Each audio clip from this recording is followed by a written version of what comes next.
نوا کہتے ہیں آواز کو، سروش کہتے ہیں فرشتے کو، اینجل کو۔ یہ 10ویں نظم ہے اقبال کی جاوید نامہ میں۔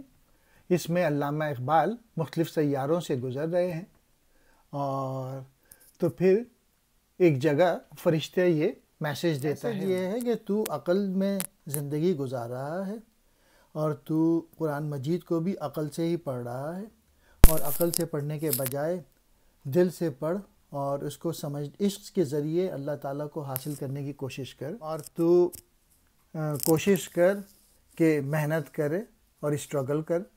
اور وہ یہ بھی کہہ رہا ہے کہ جو مغرب کے لوگ ہیں وہ اسپریچولیٹی سے دور ہوتے جا رہے ہیں، اور دنیا کو اگر تسخیر کرنا ہے تو محنت کے بغیر آپ حاصل نہیں کر سکتے دنیا۔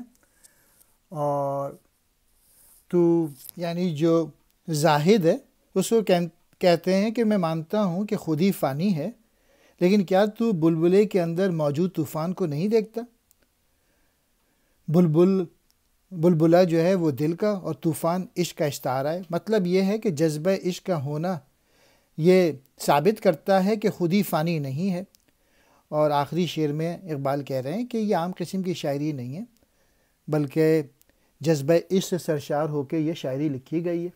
چلیں دیکھتے ہیں اس نظم کو آہستہ آہستہ۔ ڈرتا ہوں تو چلاتا ہے کشتی سر لب میں، جینا تیرا حجاب میں، مرنا حجاب میں، دیکھا جو دھو کے سرما راضی کو آگ سے، تقدیر امتوں کی ہے پنہا کتاب میں۔ حجاب کہتے ہیں پردے میں۔ مجھے یہ ڈر ہے کہ تو سراب میں کشتی چلاتا رہے گا، تو حجاب یعنی پردے میں پیدا ہوا ہے، اور حجاب یعنی پردے ہی میں مر جائے گا۔ یہاں سراب سے مراد عقل ہے۔ دوسرے شعر میں قرآن مجید کے متعلق ذکر ہے کہ جب میں نے اپنی آنکھوں سے راضی کی تفسیر کا سرما دھو ڈالا تو میں نے قوموں کی تقدیر یا راز قرآن مجید کے اندر چھپی دیکھی۔ مطلب یہ ہے کہ صرف عقل ہی کے ذریعے حقیقت کو سمجھنے کی کوشش کرنا ایک بیکار مشغلہ ہے۔ حقیقت اس کے لیے پردے ہی میں رہے گی۔ حقیقت سے آگاہی کے لیے جذبہ عشق کا ہونا ایک بنیادی امر ہے۔ راضی کی تفسیر قرآن عقل و حکمت کی حامل ہے، جس سے قرآن کریم میں پوشیدہ رازوں کو سمجھنا ناممکن ہے۔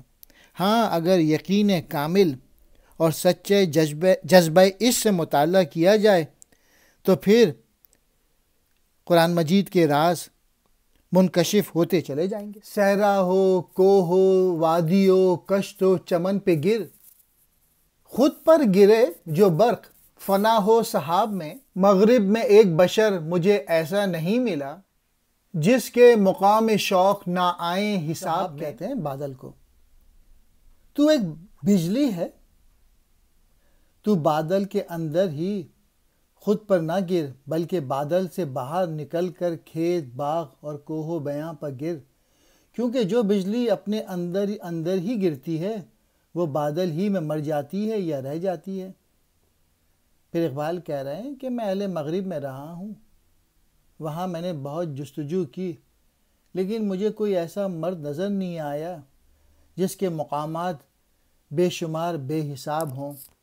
یعنی اقبال کہہ رہے ہیں کہ بجلی جو ایک استعارہ ہے، کہ اگر ملت کے لوگ اپنے اندر اپنی صلاحیتیں نہیں بڑھائیں گے، اپنے آپ کو اسٹرانگ نہیں کریں گے، اپنے آپ کو ڈیولپ نہیں کریں گے، کتابیں نہیں پڑھیں گے، تو ان کی زندگی بے مقصد ہو کے رہ جاتی ہے، جس کی کوئی اہمیت اور وقت نہیں۔ اور دوسرے اس میں یہ کہہ رہے ہیں کہ میں نے اہل مغرب کو دیکھا ہے، وہ عشق اور روحانیت سے دور ہیں، وہ مٹیریلزم میں پھنسے ہوئے ہیں۔ بے ذوق گیر و دار نہیں ملتا اس کا قرب، مہکا چمن کو تو کہ ہے خوشبو گلاب میں، فانی سہی خودی مگر اے کم نظر خطیب، تو دیکھتا نہیں کہ ہے طوفاں حباب میں، مطرب کے زخمے سے نہیں یہ صورت دل نشیں، مہجور خلد حور ہے نالا رباب میں۔ یہ دل آویز مطرب کے مضراب سے پیدا نہیں ہو رہی، بلکہ یہ جنت سے بچھڑی ہوئی ایک حور ہے جو رباب کے اندر نالہ و فریاد کر رہی ہے۔ مطلب یہ کہ یہ عام قسم کی شاعری نہیں ہے، بلکہ جذبہ عشق سے سرشار اور درد و دل رکھنے والے عاشق کی آواز ہے۔